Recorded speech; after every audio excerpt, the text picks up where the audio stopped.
Paper का पहला सवाल है कि कौन सा दशमलव प्रसार में से शांत है। शांत दशमलव प्रसार कैसे देखते हैं, आपको पता होगा कि शांत दशमलव प्रसार देखने का सीधा सा तरीका कि जो हर है उस हर का आप अभाज्य गुणनखंड कीजिए और अभाज्य गुणनखंड जो है वो हर का आना चाहिए 2 की घात के रूप में या फिर 5 की घात के रूप में।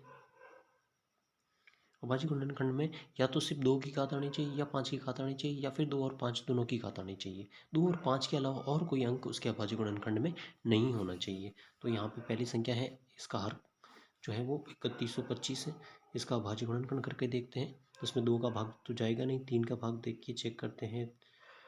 5 2 7 और 1 8 8 और 9 10 11, इसमें भी तीन का भाग नहीं जाएगा। फिर हम 5 का भाग देते हैं, 5 का भाग जाएगा 6 2 और 5, फिर 5 का भाग जाएगा 125 बार, फिर 5 का जाएगा 25 बार, फिर 5 का जाएगा 5 बार और फिर 5 का जाएगा 1 बार। तो यहाँ पे सिर्फ 5 की घात आ रही है, तो सिर्फ 5 की घात आए, सिर्फ 2 की घात आए या 5 और 2 दोनों की आए तो वो दशमलव प्रसार शांत होता है।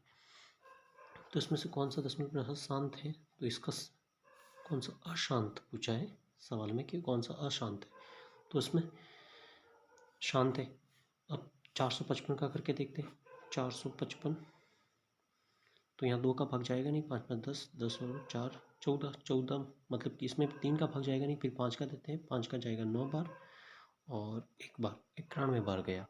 अब आगे तो फिर 5 का जाएगा नहीं, 7 का देखे तो 7 का भाग 1 बार और 3 बार 13, फिर गया 1 बार 13 का। तो यहाँ पे 5 की घात 1 आ रही है, 7 की घात 1 आ रही है, 13 की घात 1 आ रही है। तो 5 के अलावा 7 और 13 आ गए, तो ये क्या होगा, दशमलव प्रसार अशांत होगा। यानी किसका दशमलव प्रसार, इसका अशांत होगा। अगर 8 का करेंगे तो 8 का अभाज्य गुणनखंड करोगे तो 2 का जाएगा 4 बार, फिर 2 का जाएगा 2 बार, फिर 2 का जाएगा 1 बार। तो यहाँ पे 2 की घात 3 आ रही है, सिर्फ 2 की घात आ रही है, तो भी ये दशमलव प्रसार क्या होगा, शांत होगा। 50 का करेंगे तो भी क्या होगा, 25 बार जाएगा, फिर 5 का जाएगा 5 बार, फिर 5 का जाएगा 1 बार। तो यहाँ 2 की घात आ रही है और 5 की घात 2 आ रही है। तो 2 और 5 आए तो भी चलता है, 2 की घात आए सिर्फ या सिर्फ 5 की घात आए या 5 और 2 दोनों आए तो चलता है, उसका दशमलव प्रसार कैसा होगा, शांत होगा। लेकिन अगर 2 और 5 के अलावा कोई और अंक आता है, 2 और 5 के अलावा और कोई अंक आता है तो वो दशमलव प्रसार कैसा होगा, अशांत होगा। तो इसमें से इसका दशमलव प्रसार क्या होगा, अशांत होगा। दूसरा सवाल है कि द्विघात बहुपद के शून्यांकों का योग क्या है। तो शून्यांक द्विघात बहुपद है, द्विघात बहुपद है तो उसके शून्यांक कितने होंगे, 2 होंगे। 2 शून्यांक के मान लिया अल्फा और बीटा है, उनका जो योग है उनका फॉर्मूला होता है -b/a। तो यहाँ पे समीकरण दे रखा है ax², तो हमारा समीकरण किस रूप में दे रखा है, ये ax² + bx + c। ए का मतलब है जो x² के साथ है, कौन है, एक्स के साथ 1 है। बी का मतलब है जो एक्स का गुणांक है, बी मतलब एक्स का गुणांक कौन है, 7 है। और सी का मतलब जो अक्षर है कौन है, 10। तो ए बी सी के मान हमारे पास है, तो इनके मान रख देते हैं। ए का मान है 1, बी का मान है 7 और सी का मान है 10। तो ए बी सी के मान आ गए। अल्फा प्लस बीटा यानी शून्यांकों का जो योग होता है वो -b/a होता है। तो माइनस बी का मान कितना दे रखा है, 7/a का मान कितना दे रखा है, ए का मान है 1, तो 7/1। ये क्या होगा, शून्यांकों का योग होगा। अगर इसकी जगह गुणनफल पूछता तो अल्फा गुणा बीटा, उसका फॉर्मूला होता है c/a। तो c का मान यहाँ पे कितना है, 10, तो 10/a का मान कितना है, 1। तो ये होता है इनका गुणनफल होता। अगला है किसकी गुणनखंड या शून्य ज्ञात करने। शून्य ज्ञात करने के लिए क्या करेंगे, हम इस समीकरण को 0 के बराबर कर देंगे, x² - x - 6 = 0। तो इसका मान 0 के बराबर कर दिया। अब हमें इसका मान ज्ञात करना है तो पहले इसके क्या करना पड़ेंगे, हमें गुणनखंड करने पड़ेंगे। तो 6 है और यहाँ 1 है, तो 1 और 6 को गुणा किया तो 6। अब 6 कैसे टुकड़े करने हैं, 6 के टुकड़े 1 × 6 हो सकता है, 2 × 3 हो सकता है, ये 2 टुकड़े हो सकते हैं। तो अब हमें क्या चाहिए, यहाँ पे जोड़ने या घटाने पे कितना चाहिए, -1 चाहिए। तो -1 कब आएगा, जब 2 को क्या करेंगे हम प्लस और 3 को क्या करेंगे माइनस, यानी 2 में से 3 घटाएंगे तो माइनस का 1 मिलेगा और गुणा करेंगे तो हमें कितना मिलेगा, 6 मिलेगा। तो 1x², इस -1x को हम कैसे लिख सकते हैं कि 2x तो हमने ले लिया प्लस का और 3x हमने ले लिया माइनस का, यानी 2x में से 3x घटाओगे तो क्या मिलेगा, -1x मिलेगा। -6 = 0। अब हम दो के जोड़े बना लेते हैं। तो यहाँ से क्या जाएगा, x कॉमन आ जाएगा, अंदर क्या बचेगा, x और +2। तो सेम कोष्टक इधर भी बचेगा, x + 2। तब बचेगा कैसे, यहाँ से क्या बाहर लिया है, माइनस का 3 बाहर लिया होगा तब जाके अंदर x है। अब -3 को वापस गुणा कर लो, तो -3 को x से गुणा करोगे -3 x आएगा, -3 को 2 से गुणा करोगे तो माइनस का 6 आएगा। तो ये दो चीज़ें पे बन गई हमारे पास। इसके बराबर में क्या है, 0 है। तो x प्लस 2, एक तो क्या है x प्लस 2, ये दोनों कोष्टक है सेम है तो उसको हमने एक बार लिख दिया। और क्या है x माइनस 3 बराबर 0। अब इस कोष्टक के बराबर में एक बार 0, इस कोष्टक के बराबर में एक बार 0, तो x प्लस 2 के बराबर में 0, तो x बराबर क्या आ जाएगा, माइनस का 2, 2 को उधर भेज दिया। ऐसे ही x माइनस 3 के बराबर में 0, x माइनस 3 के बराबर में 0, जब 3 को उधर भेजोगे तो x बराबर क्या आ जाएगा, प्लस का 3। ये इसके दो शून्यक हो। अगला सवाल है कि 2x² माइनस 3y बराबर 4, यहाँ y बराबर 2 है तो x का मान ज्ञात कीजिए। y की जगह क्या रखना है, आपको 2 रखना है, तो 2x माइनस 3, y की जगह हमने 2 रख दिया बराबर 4, तो 2x गुणा करोगे तो माइनस का 6 हो जाएगा बराबर 4, 6 को उधर भेजोगे तो प्लस का 6 हो जाएगा, तो 2x बराबर हो जाएगा 4 प्लस 6, तो 2x बराबर हो जाएगा 10। अब x के साथ 2 क्या है, गुणा में, उधर भेजोगे तो क्या हो जाएगा, 10 के नीचे भाग में आ जाएगा, तो इधर x बराबर क्या हो जाएगा, 10/2 यानी कि 5, x का मान 5 होगा। अगला सवाल है कि एक समांतर श्रेणी का 30वां पद ज्ञात कीजिए। समांतर श्रेणी में nवां पद ज्ञात करने का सूत्र क्या है, a n बराबर a प्लस n माइनस 1 गुणा d। तो यहाँ से a जो होता है मतलब प्रथम पद होता है, a समांतर श्रेणी का प्रथम पद कितना है, 10। d जो होता है वो होता है द्वितीय पद में से पहला पद घटाइए दूसरा पद कौन है, 7 में से पहला पद 10 को घटाइए तो कितना बचेगा, माइनस का 3, तो d माइनस 3 है। और n जो होता है वो होता है जिस पद को हम ज्ञात करना चाहते हैं, 30वां पद ज्ञात करना चाहते हैं। तो nवां पद जो है a30, 30वां पद जो होगा वो a की जगह 10 प्लस n यानी 30 माइनस 1 गुणा d का मान माइनस का 3 होगा। तो ये 10 प्लस 30 में से 1 गया, 29 गुणा माइनस का 3, तो 10 माइनस 3 और 29 गुणा हो गया माइनस का 87 हो जाएगा, तो माइनस का 77 आंसर आएगा, यानी इसका जो 30वां पद होगा वो माइनस का 77 होगा। अगला सवाल है कि कौन इसमें से एपी है और कौन नहीं है। एपी का मतलब क्या होता है, ऐसे समांतर श्रेणी का मतलब होता है कि जो एक फिक्स गैप के साथ आगे बढ़ती है, फिक्स गैप के साथ। जैसे यहाँ से 2 से आगे बढ़ा, 2 से 4 हुआ तो गैप कितना है, 2 का गैप है। फिर 4 से 8 हुआ तो गैप कितना हो गया, 4 हो गया। यहाँ पे गैप जो है वो फिक्स नहीं है, गैप क्या हो रहा है, बढ़ रहा है, तो ये समांतर श्रेणी नहीं है। यहाँ पे देखिए 2, 5/2, 2, 5/2 को आप कैसे ऐसे लिख सकते हैं कि 2.5 होगा, 2.5 होगा। 3, फिर 3, 7/2 को आप लिख सकते हैं कि ये 3.5 होगा। तो यहाँ पे क्या हो रहा है, 0.5 का गैप है। फिर आगे यहाँ से यहाँ तक क्या हो रहा है, 0.5 का गैप है। फिर 3 से 3.5 गए, गैप कितना है, 0.5। तो एक फिक्स गैप के साथ आगे बढ़ रही है, तो ये एक समांतर श्रेणी है।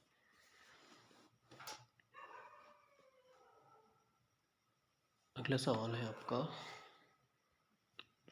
तो एक द्विघात समीकरण दे रखा है, इस समीकरण में मूल समान है तो k का मान ज्ञात कीजिए। मूल समान होने का मतलब क्या होगा, सीधराचार्य सूत्र क्या कहता है कि x बराबर minus B plus minus root D बट्टा 2a। अगर मूल समान है तो इस d का जो मान आएगा वो क्या आएगा, 0 होगा। और d का फॉर्मूला क्या होता है, b² माइनस 4ac। तो d का जो मान होगा वो 0 होगा। तो ये हमारा समीकरण है, ये दे रखा है a x² plus B X plus C. तो यहाँ से a का जो मान है वो कितना है, a मतलब जो x² के साथ है, x² के साथ कौन है, 1, x² का गुणांक 1 है। b का जो मान है वो b मतलब जो x का गुणांक है, कौन है, x का गुणांक माइनस का k। और c का जो मान है वो 4 है। तो a b c के मान है, d का मान जो है वो 0 आएगा, तभी मूल जो होंगे वो समान होंगे। मूल समान होने का मतलब d का मान जो है वो क्या है, 0 है। तो यहाँ पे d का मान आपको क्या रखना है, 0 रखना है। तो d बराबर 0 और माइनस d बराबर 0 और b² माइनस 4ac। तो b की जगह कितना मान, b का मान माइनस k का स्क्वायर माइनस 4 गुणा a का मान कितना है, 1 गुणा c का मान कितना है, 4।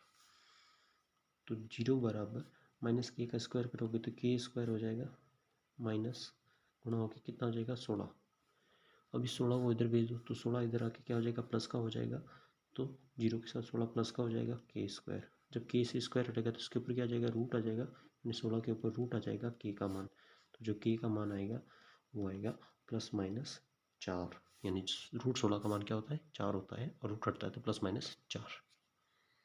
अगला सवाल है कि यदि एक समांतर श्रेणी है तो इसमें रिक्त स्थान पे क्या होगा। समांतर श्रेणी का मतलब क्या है, एक फिक्स गैप के साथ क्या हो रही है, संख्या आगे बढ़ रही है। तो इस यहाँ पे एक संख्या है, उस संख्या से फिर आगे जा रहे हो तो एक फिक्स गैप है। तो मान लिया यहाँ पे कोई संख्या है, उस संख्या का मान है x, तो 2 से आप आगे जाओगे तो यहाँ जो गैप मिलेगा वो होगा सार्वंतर। फिर यहाँ से यहाँ आगे जाओगे तो फिर गैप मिलेगा, उसे बोलेंगे सार्वंतर d।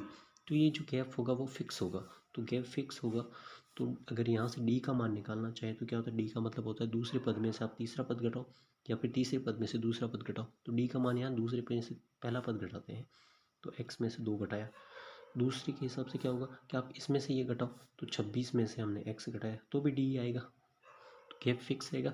ये दोनों d सेम है तो ये दोनों चीज़ें भी क्या होगी, सेम होगी। तो हम इन दोनों को बराबर कर देते हैं, x - 2 बराबर होगा 26 - x के। तो ये माइनस का x इधर भेज देते हैं, तो x माइनस का x इधर आके प्लस का x हो जाएगा, और माइनस का 2 है, इस माइनस के 2 को उधर भेज देते हैं। तो 26 के साथ ये माइनस का 2 इधर आके क्या हो जाएगा, प्लस का 2 हो जाएगा। तो ये कितने हो जाएंगे, 2x बराबर 26 और 2 हो गया 28। अब x के साथ 2 क्या है, गुणा में, तो इधर भेज देते हैं भाग में। तो x बराबर क्या हो जाएगा 28/2, यानी x का मान कितना आएगा 14। तो यहाँ पे मान जो आएगा खाली जगह उसमें क्या आएगा 14। तो 2 से 14 यानी कितना गैप 12, फिर 14 से 26 फिर कितना गैप 12, यानी दोनों गैप क्या है समान है। तो x की जगह पे कितना आएगा, उसका मान 14 आएगा। फिर अगला सवाल है कि प्रथम 8 धन पूर्णांकों का योग ज्ञात कीजिए। पूर्णांक का मतलब क्या होता है, पूर्णांक का मतलब होता है धनात्मक संख्याएं, 0 से लेकर 0, 1, 2, 3, ये सब क्या होती है, पूर्णांक होते हैं। यहाँ पे बोल रहा है कि प्रथम 8 धनात्मक पूर्णांक। 0 जो है वो पूर्णांक है लेकिन धनात्मक नहीं है और ना ही वो ऋणात्मक है। तो 0 जो है वो धनात्मक और ऋणात्मक दोनों में नहीं माना जाता। तो इसमें हमें आपको 8 धन पूर्णांक लेने हैं। तो धन पूर्णांक मतलब 1, 2, 3 ऐसे 8 लेने हैं। तो 1, 2, 3, 4, 5, 6, 7 और 8, इन पूर्णांकों को हमें जोड़ना है। उसका जो भी आंसर आएगा वही इसका आंसर होगा। तो 1 और 2 हो गए 3, 3, 3 6, 6 और 4 10, 10 और 5 15, 15 और 6 21, 21 और 7 28, 28 और 8 हो जाएगा 36। ये इसका आंसर होगा। अगला सवाल है कि एक समीकरण दे रखा है और बताइए क्या ये एक द्विघात समीकरण है। तो द्विघात समीकरण है तो पहले इसको सॉल्व कर लेते हैं। द्विघात समीकरण का मतलब छर की जो अधिकतम घात है वो 2 आनी चाहिए। तो यहाँ तो पूरा सॉल्व किया हुआ है, x² + 3x + 1 बराबर, इसको सॉल्व कर लेते हैं। x - 2 का होल स्क्वायर है तो इसको 2 बार लिख लेते हैं, x - 2। तो x जो है वो दोनों के साथ गुणा होगा, तो ये x के साथ गुणा हुआ तो x², ये x 2 के साथ गुणा हुआ तो -2x, ये -2 इसके साथ गुणा हुआ तो -2x, ये -2 गुणा होकर +4, और इधर कौन है x² + 3x + 1। देखो x² से x² कट गया, यहाँ 3x + 1, ये दोनों इधर माइनस का जुड़ जाएंगे, -4x + 4।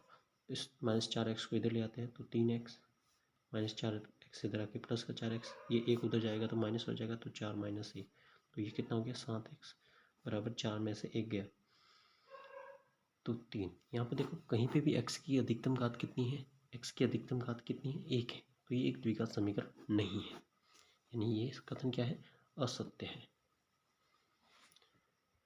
अगला सवाल है कि 129/2 की घात 2, 5 की घात 7 और 7 की घात 5 एक 10 का दशमलव प्रसार शांत नहीं है।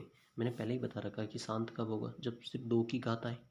और बाजी हर में हर जो है उसका बाजी गुणनखंड करें तो हमें सिर्फ 2 की घात मिले, सिर्फ 5 की घात मिले, या 2 और 5 दोनों की मिले, लेकिन 2 और 5 के अलावा कोई और अक्षर नहीं होना चाहिए तो दशमलव प्रसार शांत होता है। लेकिन यहाँ पे है तो इसका मतलब दशमलव प्रसार शांत नहीं होगा, और यही चीज़ लिखी हुई कि शांत नहीं है, इसका मतलब ये कथन क्या है, सत्य है।